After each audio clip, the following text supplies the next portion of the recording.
वो दक्षिणी नेपाल के सौराह में इत्मीनान से घूमता है, इतनी सहजता से कि लोगों को उससे किसी तरह का खतरा महसूस नहीं होता।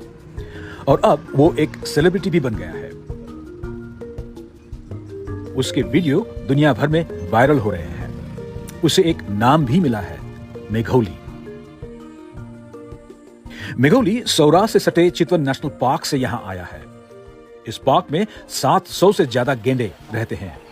इसी पार्क से जुड़ी एक कहानी भी काफी चर्चित है। 8 साल पहले मेघोली बाढ़ आने की वजह से अपनी मां से बिछड़ गया था, जिसके बाद उसे रेस्क्यू किया गया।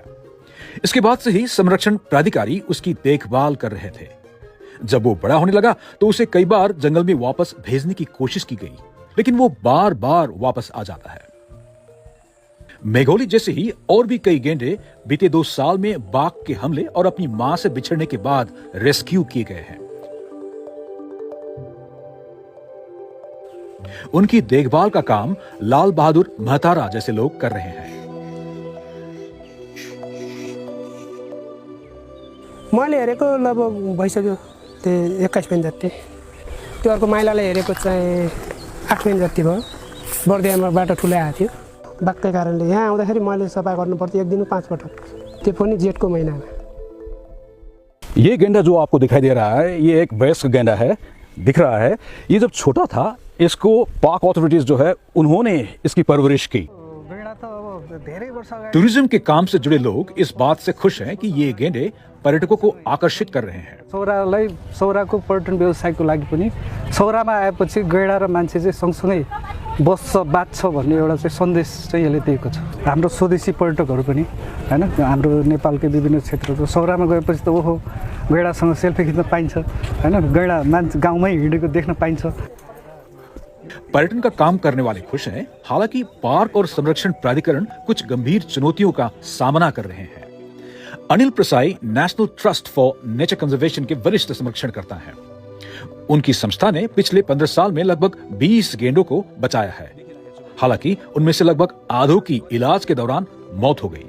र मानिसले धेरै माया गरेको कारणले इजी उसले फिडिङ पाएको कारणले, इजी उसले रेस्पेक्ट अथवा लभ पाएको कारणले ऊ चाहिँ मानिसहरूप्रति अथवा होटलहरूसँग अथवा हामीहरूको वरिपरि बढी एट्र्याक्सन भइरहेछ।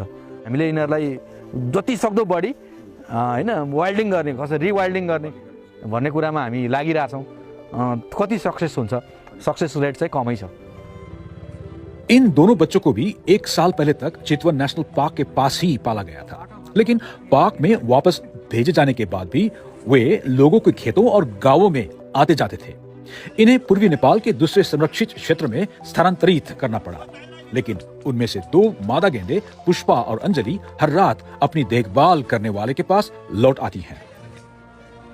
और जब गेंडे लोगों के इतने करीब आ जाते हैं तो कुछ गड़बड़ चीजें भी देखने को मिल सकती है। मेघोली के मामले में यही देखने को मिल रहा है। अब देखिए, ये जो है ये जंगल में नहीं रहता है, ये जाता है बाहर शहर में, जहाँ बहुत सारे लोग इसे पसंद करते हैं और ये भी उनको पसंद करता है, लेकिन कुछ लोग जो है इससे नाराज है। शर्मिला तराई जैसे किसान निराश और चिंतित हैं। खाइदिन्छ नि, अब त्यस्तो दुःख गरेर लगाएको खेती अब खाइदियो भने अब त्यो फल्दैन, अब पलाउने चिज पलाउँदैन। अन्त कहिले त दिउँसो पनि आउँछ, दिउँसै आउने, बेलुका बिहान जतिखेर उसलाई जहाँ हिँड्न मन लाग्छ त्यतिखेर उसलाई के। अनि त्यसपछि तपाईहरुले के गर्नुहुन्छ? दिउँसो आएर खाएको देख्नुभयो, दिउँसो राति नदेखे पनि दिउँसो देखिने भयो, अनि के गर्नुहुन्छ तपाईहरु? अब धप आउने, भाग्छ त अनि के को टेर्ने, त्यो टेर्दैन। जंगली गेंडे कभी कभी नेशनल पार्क से बाहर भी आ जाते हैं, जिसकी वजह से इंसानों के साथ उनका संघर्ष होता है। इससे वे या लोग घायल हो जाते हैं और कभी कभी उनकी या लोगों की मौत भी हो जाती है। हालांकि मेघोली का मामला अलग है।